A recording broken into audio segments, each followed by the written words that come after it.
ఆరోగ్యం అంటే natural food. Nature మంత్ర ఇప్పుడే మీ ఇంటికి తెచ్చుకోండి. అనుకునేటోళ్ళు ఏమనుకుంటారో ఇక మనకెందుకు మళ్ళా. ఈ మధ్యకాలంలో అంటే ఈ మధ్యకాలం అని కాదు, నేను మొన్న రీసెంట్గా సుమన్ గారిని ఇంటర్వ్యూ చేసినప్పుడు కూడా ఆయన ఒక మాట అన్నారు. కృష్ణరాజు గారితో సినిమా అంటే మాకందరికీ కూడా ఒక ఫుడ్ ఫెస్టివల్ లాంటిది.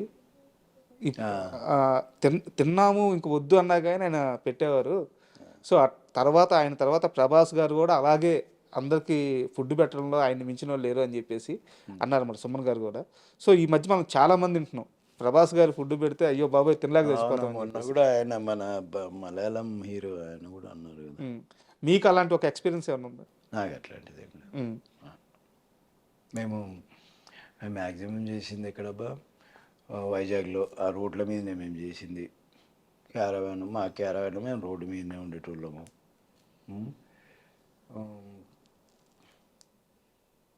మాకు అట్లాంటి ఎక్స్పీరియన్స్ అక్కడ లేదు. 25 రోజుల దాకా పనిచేసినట్టున్నాం అక్కడ. మళ్ళీ బూత్ బంగ్లాలో చేసినాం ఒక 15 రోజులు. నైట్ షూట్లు ఉండేవి ఎక్కువ ఇక్కడ. అట్లాంటిది ఏం లేదు, మేము కలిసి భోజనం చేసింది. ఒక్కసారి మీ కెరీర్ విషయానికి వస్తే, ఇండస్ట్రీలో టాప్ డైరెక్టర్లతో పనిచేశారు, టాప్ హీరోలతో పనిచేశారు. ఇప్పుడు మ్యాక్సిమం ఆల్మోస్ట్ సినిమాలు ఇండస్ట్రీలో తగ్గినాయి, సీరియల్స్లో బిజీ అయ్యారు. ఇక్కడ ఉండే ట్రీట్మెంట్కి అక్కడ తగ్గినాయి కాదు, ఇప్పుడు తగ్గడం కాదు, ముందు నుంచి తగ్గే ఉన్నాయి. నాకు ఎప్పుడు నేను ముందు ఇప్పుడు ఈవెన్ ఛత్రపతి సినిమా చేసిన తర్వాత కూడా నేను స్రవంతి అనే సీరియల్ చేసిన జెమినీకి. అవును, బాగా సక్సెస్ఫుల్ అయిన సీరియల్. నేను సైమల్టేనియస్గా అప్పుడు చేస్తున్నా, ఇప్పుడు చేస్తున్నా. మేబీ ఇంకొకటి ఏమైండొచ్చు అంటే, నేను అనుకోవడం ఏంటంటే వీడు సీరియళ్ళల్లో బిజీ ఉంటాడు, మళ్ళీ మనకు డేట్లు ఇస్తాడో లేదో అనే ఇది కూడా ఉండింటుంది. ఒక ఛత్రపతి లాంటి సినిమా వచ్చిన తర్వాత నేను కొన్ని రోజులు వెయిట్ చేయాలి, చేయలే. ఎందుకంటే నా పొజిషన్ అది కాదు, వెయిట్ చేసే పొజిషన్ కాదు. ఏదో వస్తుంది, ఎంతనో వస్తుంది, ఆ పొజిషన్లో ఉన్న మనిషిని. పైగా నేను సీరియల్ సినిమా నేను ఎప్పుడు అనుకోను, నా క్యారెక్టర్ బాగుండాలి అనే ఫీలింగ్. ఏదైనా యాక్టింగ్ అంతే. సీరియల్ సినిమా అంటే చాలామంది చెప్పే కంప్లైంట్ ఏంటంటే, నేను సినిమాలో స్టార్ హీరోలతో పనిచేసేటప్పుడు నన్ను ఇలా ట్రీట్ చేసేవాళ్ళు, సీరియల్కి వెళ్తే నన్ను ఇలా ట్రీట్ చేస్తున్నారు, అందుకని నేను సీరియల్స్ చేయను అని చెప్పేసి చాలామంది యాక్టర్స్ చెప్తా ఉంటారు. అవునవును, వాళ్ళు చెప్పేది న్యాయం, నిజమే వాళ్ళు మాట్లాడేది. నిజమేనా? మీరు సీరియల్లోకి వచ్చి ఎప్పుడన్నా మీరు గమనించాలి దూరం నుంచి బిహేవియరు. ఇప్పుడు నేను అన్నాను చూడు, వీళ్ళ గురించి ఏ హీరో స్టార్ అనే ఫీలింగ్ ఎప్పుడు చూపెట్టడు అవతల ముందు అని చెప్పాను సినిమా వాళ్ళ గురించి. కానీ ఇక్కడ అట్లా లేదు సీరియల్స్లో. ఇక్కడ వాడు ఒకటో రెండో చేసింటాడు సీరియల్ అంతే. అసలు వాడి యాటిట్యూడ్, వాడి నడకలో, వాడి ఫేస్లో తెలిసిపోతుంది మనకి. పొట్ట కోస్తే ఒక్క 2 లైన్లు చెప్పలేడు వాడు ప్రాంప్టింగ్ లేకుండా. 10 ఎక్స్ప్రెషన్లలో ఒక్కటి కూడా పర్ఫెక్ట్ ఇవ్వలేడు ఎక్స్ప్రెషన్. వాళ్ళందరినీ హీరోలను చేసి తీసుకొచ్చి పెట్టిడ, ఆ భాష ఈ భాషలో తీసుకొచ్చి పెట్టి వాళ్ళకి ఏం తెలుస్తుంది వాళ్ళకి. కొందరు నేను సీనియర్ యాక్టర్లను చూసినా సీరియల్ చేస్తున్నారు. వాళ్ళకు ఇప్పుడు నేను అనేది ఏంటంటే, ఇప్పుడు వాళ్ళకి రెస్పెక్ట్ ఇవ్వాలి మనం. ఎన్నో సినిమాలు చేసి వచ్చి నువ్వు అసలు సినిమా గడప కూడా దొక్కలే నువ్వు. వాళ్ళు అట్లాంటిది 200-300 సినిమాలు చేసి వచ్చిన వాళ్ళు అంతే కదా. అది మనం చిన్నప్పటి నుంచి చూస్తున్న వాళ్ళకు కూడా నువ్వు రెస్పెక్ట్ చేయకపోతే ఎట్లా? ఇంకొకటి ఈ మిస్టేక్, నేను ఓన్లీ హీరోలది ఇక్కడ ఇప్పుడు కన్నడ నుంచి వచ్చిండ్రు, తమిళనాడు నుంచి వచ్చి, నేను వాళ్ళ గురించి నేను మాట్లాడుతున్నాను. మన దగ్గర మన మనుషులు కూడా అట్లనే ఉన్నారు, మన మేనేజర్లు అట్లనే ఉన్నారు, మన డైరెక్షన్ డిపార్ట్మెంట్ అట్లనే ఉంది. వాళ్ళకి ఇచ్చే మర్యాద ఇక్కడున్న ఆర్టిస్టులకు ఇవ్వట్లే. ఇట్లాంటి వానికి ఇస్తారంటే భయానికి ఇస్తారు.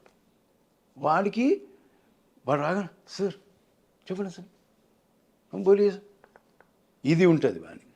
ఎందుకు వాడిని నెత్తినెక్కడ ఇంకా ఆడ ఇవన్నీ చేస్తే నువ్వు క్యాజువల్గా ఉండు. నువ్వు ఇప్పుడు మనతో ఎట్లా క్యాజువల్గా ఉంటున్నావు అట్లనే ఉండు. ఇప్పుడు ఇట్లాంటివి ఉంటాయి నాకు. ఇప్పుడు అంటే ఇట్లాంటివి నేను చూస్తుంటా గమనిస్తుంటా, అది నాకు నచ్చదు. ఈ అమ్మాయిలు కూడా అంతే, వాళ్ళని పట్టుకొస్తారు వీళ్ళని పట్టుకొస్తారు, వాళ్ళ బిహేవియర్ అంతే ఉంది. మనోళ్ళే చెడగొట్టిరా సగము. ఇప్పుడు మన సినిమాలలో కూడా తీసుకో, మనం బయట వాళ్ళని పట్టుకొచ్చినప్పుడు మనతో మాట్లాడే విధానం వేరే ఉంటుంది, వాళ్ళతో మాట్లాడే విధానం వేరే ఉంటుంది మన దగ్గర. జీ సాబ్ బోలియే సాబ్ ఓ సాబ్ ఓ సాబ్ అంటే ఆడు నీలుగుతాడు ఇక. నువ్వు మామూలుగా ఉంటానని నేర్చుకుంటే ఎప్పుడైనా ఇరిటేషన్ వస్తుంటుందా ఇలాంటి బిహేవియర్ చూసి? అయ్యో ఇరిటేషను, నేను సీరియల్లో చాలా ఇరిటేట్ అవుతుంటున్నాను. ఒక్కడికి కూడా ప్రొఫెషనలిజం అనేది ఉండదు. మనం సినిమాలు చేస్తుంటే ఒక సీన్ కోసము వన్ మోర్లు ఆర్టిస్టులు ఇన్వాల్వ్ అయ్యి డిస్కస్ చేసుకొని, అరే నువ్వు ఇట్లా కూర్చో, నేను ఇట్లా, నీలా బాడీ లాంగ్వేజ్ దగ్గర నుంచి ఇంత హోంవర్క్ చేస్తే వాళ్ళ దగ్గర ఏముంటుంది? నువ్వు చెప్తున్నావు ప్రాంప్టింగ్, నేను అరుస్తున్నా అంతే, నీ మాడ్యులేషన్లోనే అరుస్తున్నా, నాకంటూ వ్యక్తిగతంగా ఏమి ఇండివిజువాలిటీ లేదు, నేను ప్రూవ్ చేసుకుందామని ఏం లేదు. నీలాంటి ఆర్టిస్టులకు అవసరం లేదు కదా ప్రాంప్టింగ్. నాకు అవసరం లేదు, వాళ్ళకి చెప్తాను. నాకు ఇరిటేషన్ వస్తుంది, ఇన్వాల్వ్మెంట్ ఉంటుంది. ఇప్పుడు మీరు నాకు సీన్ చెప్తున్నారండి, నేను సీన్ వింటున్నాను, నేను కూడా డైలాగ్ అనుకుంటున్నాను. ఇప్పుడు 5 మంది సీన్లో ఉన్నారు, 5 మందిని పిలుస్తారు, వాళ్ళు సీన్ చెప్తుంటారు అందరికీ. ఒకడు ఫోను, ఒకడు గిల్లుకుంటా, ఒకడు సొల్లు బాగుడు, వాళ్ళు అమ్మాయిలు అబ్బాయిలు ఈడు ఒకడు ఫోను. ఇంకా వాడు చెప్పేటోనికి ఏం ఇంట్రెస్ట్ ఉంటుంది? నువ్వేం చేస్తావు, ఇట్లాంటి దాంట్లో ఇరిటేషన్ రాదా? ఇప్పుడు నేనేమన్నా తిట్టినానుకో, పొరపాటున ఇక్కడ దాకా వచ్చి ఆపుకున్న సందర్భాలు ఉన్నాయి. ఎందుకంటే అరే ఈ సీనియర్ కాబట్టి అనేసిండు మనని అని అనుకుంటే, ఎందుకులే వీళ్ళు దరిద్రులు ఇంతే, వీళ్ళు మారరు, మనం ఎందుకు వీళ్ళ గురించి, మనమే మారితే అయిపోలే, పట్టించుకోకుండా వదిలేస్తే వాడిని వాడు నాక్కుంటాడు. రేపు పొద్దున ఒక సీరియల్ చేస్తాడు, 2 సీరియల్ చేస్తాడు, 3వ సీరియల్ మర్చిపోతాడు. మరి లాంగ్ టైం సస్టైనిటీ అయితే ఉండదు. ఇలా అయితే ఉండదు. నీకు భక్తి అనేదే లేకపోతే నువ్వు ఎట్లా బాను? నువ్వు దేవుని దగ్గర పోయి ఉట్టిగా నమస్తే సాబ్ అని వస్తావా నువ్వు? అరే జర దేవుని దగ్గర మనస్ఫూర్తిగా దండం పెట్టుకోతే మనస్ఫూర్తిగా ఆయన కూడా కొద్దిగా సంతోషం అనిపించాలి. వీడు ఎందుకు వచ్చిండ్రా నాయన ఉట్టి కొబ్బరికాయ ఒట్టిపోతాడని ఆయన ఫీలింగ్ ఎందుకు చెప్పారు? సీరియల్స్ ఇంత దారుణంగా ఉన్నాయి. అరే చూస్తే తెలుస్తుందబ్బా, ఒక్కొక్కరిని కొట్టబుద్దైతుంది నాకు. ఇరిటేషన్, ఒక్కోసారి సెట్లోంచి వెళ్ళిపోతున్నాను తెలుసా, నాకు నచ్చక సెట్లోంచి వెళ్ళిపోతున్నాను.